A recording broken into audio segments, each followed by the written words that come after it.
lecture we are going to discuss how nerve impulse transmit from one neuron to muscle cell.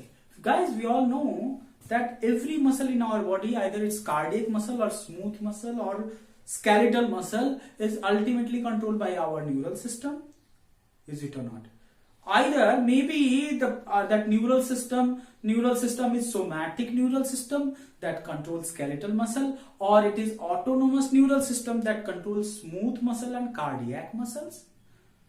But ultimately our muscle cells will controlled by neurons only, right? So we will see here how nerve impulse transfer from neuron to muscle cells, and then response to that nerve impulse, response to that stimulus, the nerve cell is going to contract. Contract means nerve cell in response to that, nerve cell will decrease its size, and result of that decrease in size, there will be movement in our body.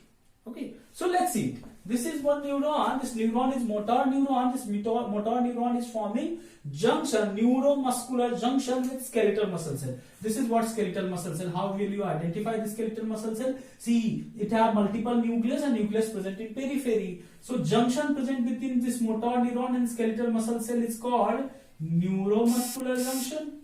Is it or not? Neuromuscular junction. Either you call it neuromuscular junction or you call it motor end plate, same thing. Okay, so I'm just zooming this neuromuscular junction here. So this is what our axon end of the motor neuron is forming junction with the muscle cell. This is sarcolemma of the muscle cell. Guys, plasma membrane of the muscle cell is called sarcolemma. So this is what sarcolemma. Okay, means muscle cell plasma membrane. Okay, at axon end, the neuron is somewhat swollen. This structure is called synaptic knob. When scientists study the synaptic knob, they find it that inside this synaptic knob many vesicles are present, and these vesicles are filled by some special chemicals. These chemicals are called acetylcholine, and these chemicals are called neurotransmitters, right? And particularly in the case of neuromuscular junction, the major type of neurotransmitter present here is acetylcholine. Acetylcholine.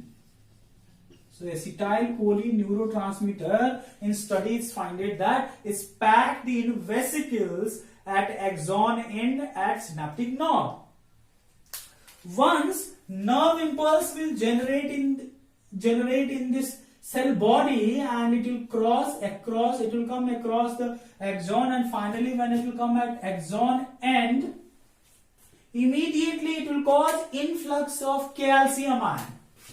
Influx of calcium ion from outside, from extracellular fluid, calcium ion will start to move inside. See, calcium ions are moving here.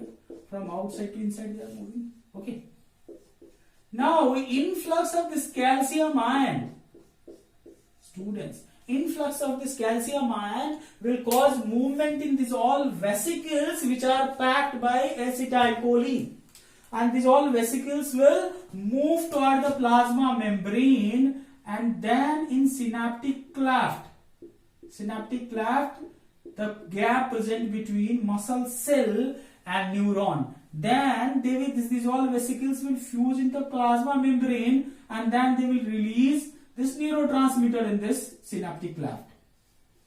This is what our synaptic cleft. So in synaptic cleft, acetylcholine was released. Okay. Once this acetylcholine will release, this acetylcholine will bind with some channels present in the plasma membrane of the muscle cell.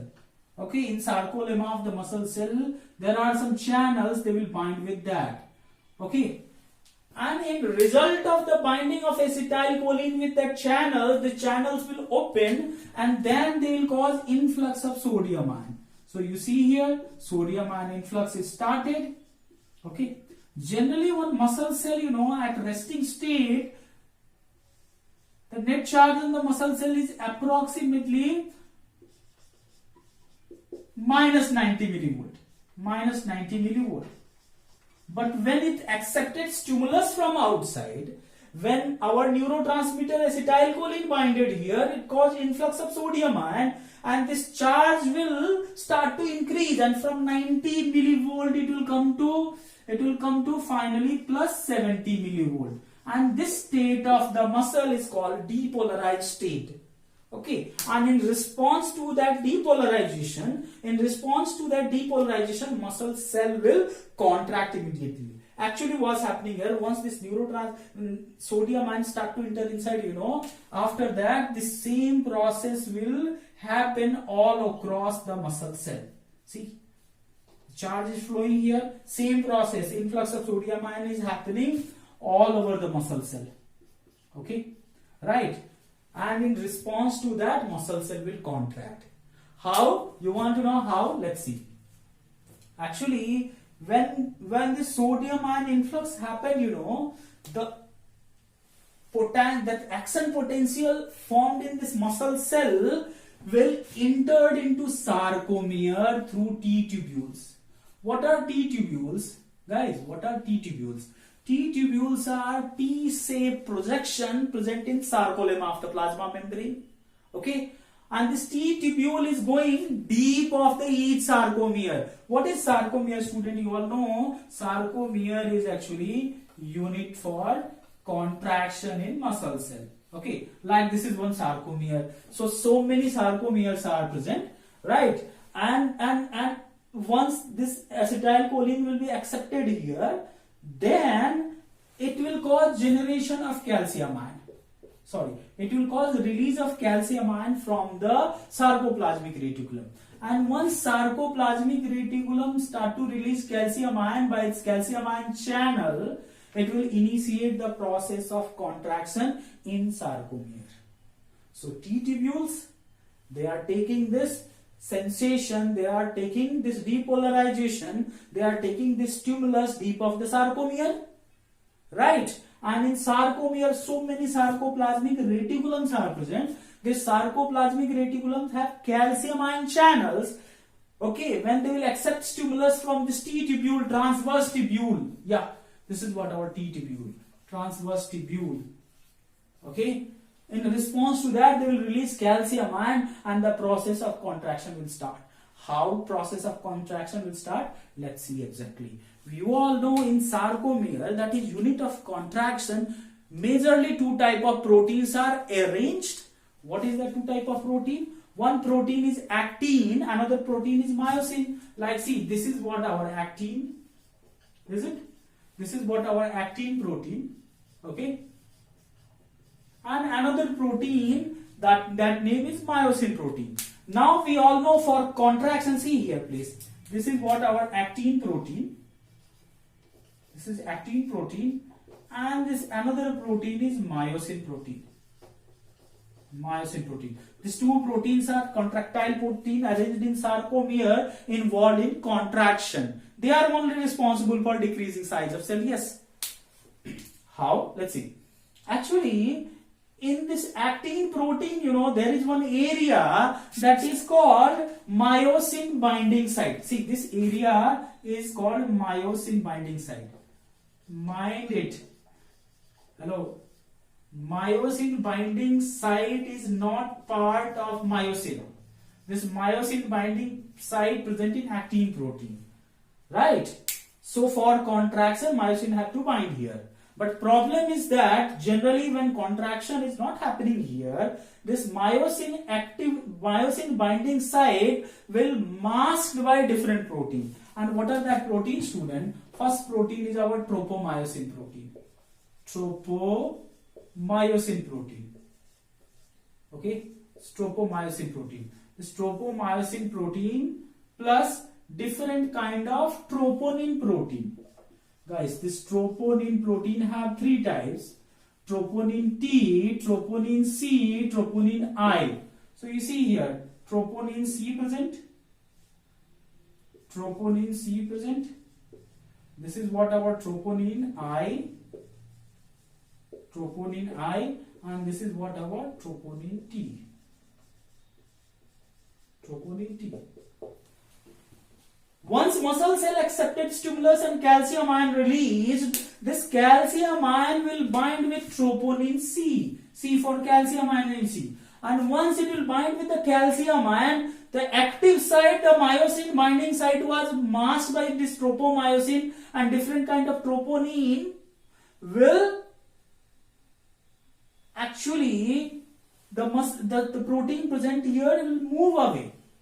Right? And then this area will unmask. And when this area will unmask, like you see this here now, this myosin binding site is unmasked. And once this myosin binding site will unmask, immediately myosin can bind here and process of contraction will start. Okay? How process of contraction start, that is explained by sliding filament theory, that we will see in next lecture. But before going that, come back again at the neuromuscular junction. Guys, there are some neuromuscular toxin that disturb this all process. Like there is one toxin, that name is botulinum toxin. Botulinum toxin, is produced by bacteria Clostridium botulinum. This Clostridium botulinum bacteria releases botulinum toxin, and this botulinum toxin it used to block the release of acetylcholine here. Okay. Now, there is one next toxin, that name is curare, which is plant toxin. Bungarotoxin. This bungarotoxin, this bungarotoxin is present in snake venom. Bangara snake, this snake venom present. Right? These two toxin, curare and bungarotoxin will bind with their receptors, acetylcholine receptors present on the muscle cell, but they will not allow sodium ion influx. Okay? This two toxin will bind with acetylcholine receptors here, but they will not allow this sodium ion influx. Right? So this is what our curare and bungarotoxin. And next one, is so cool, our organophosphate. See, this organophosphate, it's a type of insecticide. It used to kill insects.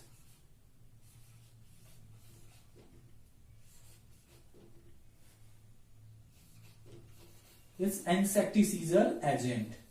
Right? It's used in fields and all for killing insects. How it works? Let's see.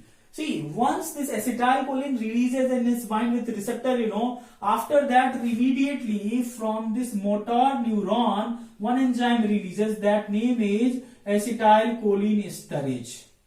What student? Acetylcholinesterase. And this acetylcholinesterase will break this acetylcholine into acetic acid plus choline.